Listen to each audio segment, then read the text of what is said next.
My name is Dr. Lindsay Ogle, and I'm a board-certified family medicine and obesity medicine physician. Wow. I am licensed in Missouri, and I see patients via telehealth through my clinic called Missouri Metabolic Health. Now for today's topic, protein. This is something that I feel like has been very popular, at least on my social media, and I think for good reason. Protein is a very important macronutrient. So this is one of the three macronutrients: protein, fat, and carbohydrates. The reason protein is so important is that it is the building blocks for everything that creates our body, our muscles and our organs. And so we obviously need it to survive.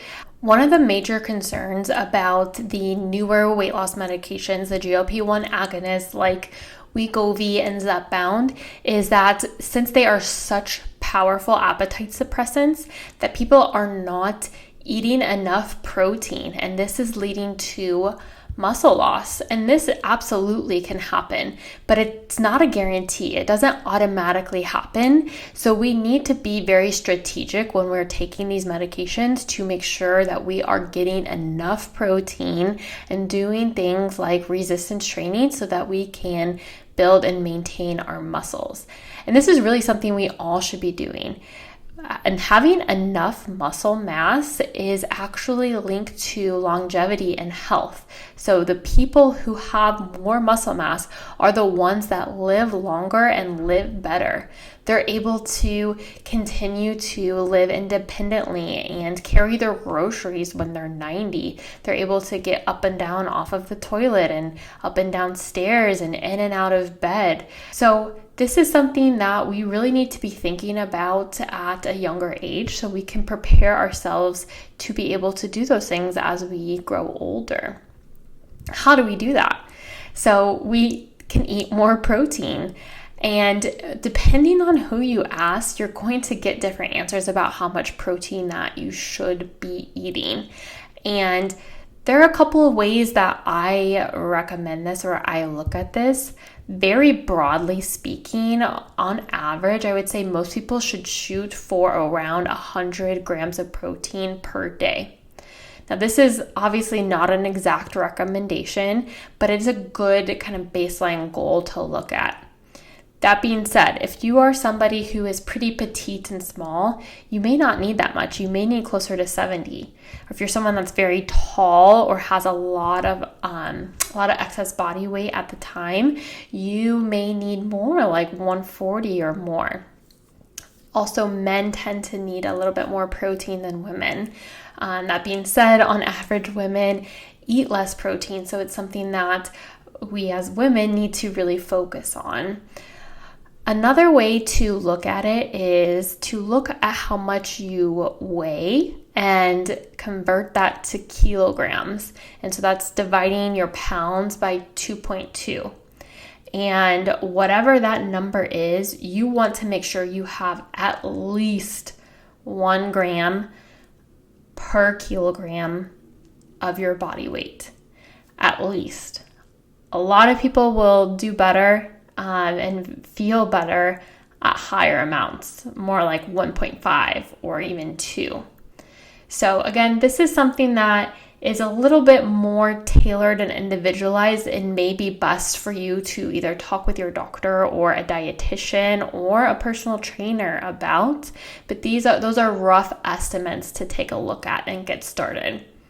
Another thing that's really important is to just keep a log and see where you're at now, because maybe you're already at your goal, or maybe you are quite low, closer to like 40 or 50 grams, and you don't want to double that, or you're not going to be feeling well.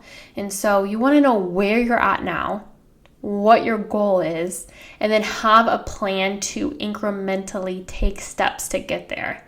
And I would recommend maybe increasing protein by about 10 grams or so per week or so. And depending on how you feel, you can either speed that up or slow it down until you get to your goal. And when we're talking about protein, so we talked about It's so important because it's the building blocks of our body. It's also really important for weight management because it's a major satiety signal to our body.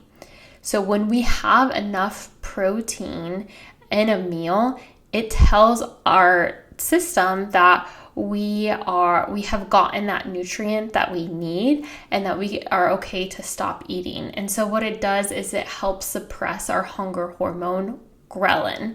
And I will talk more about ghrelin in a future video, but ghrelin's the major hunger hormone. So having enough protein, and usually that's 20 to 30 grams of protein per meal, that will suppress the ghrelin hormone and you will feel more full and less hungry. Eating protein can also stabilize blood sugars. Specifically, if you eat protein first in the meal before you eat your carbohydrates, this will help keep your blood sugar at a more steady state and help prevent large blood sugar spikes after meals called postprandial spikes. And it will also help prevent the large dips in blood sugar after meals that sometimes we see. There's also something called the thermal effect of food. And this is how much energy it takes to process the nutrients that we take in. And protein has a high thermal effect of food, meaning that it takes a lot of energy to process it. So in short, you're using more calories to process protein than other macronutrients. Now, you can get protein from lots of different sources, and usually we think of animal products when we think of protein, and these are excellent sources. Things like chicken and eggs and dairy and beef and pork. If you like these foods and they work well for you, those are great. You can also use seafood like tuna and salmon and shrimp and scallops. Those are excellent sources of protein. There are also plant sources like chickpeas or soy or lentil, tofu, quinoa, nuts and seeds. There are so many different types of protein. The important thing is to find what works well for you and that you enjoy, and adding that into your diet over time and increasing how much you're eating of it until you reach that goal that you have for your protein intake. You can, but don't have to use protein powders. These are a supplement really that you can add if you're struggling to get your protein or if you are limited on time. I use protein powders for a couple of reasons. Sometimes if I haven't been getting enough protein, I'll make just a quick protein drink with like a chocolate protein with almond milk or something like that.